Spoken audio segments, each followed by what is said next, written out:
Sobrang saya ko.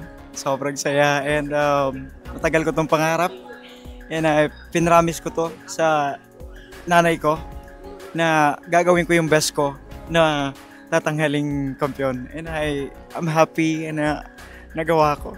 Fam, Facebook fam, YouTube fam, we did it. And thank you so much sa suporta.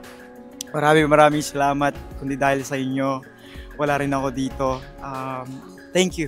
Thank you. And finally, we did it. Thank you. The Clash 2025 Grand Champion is...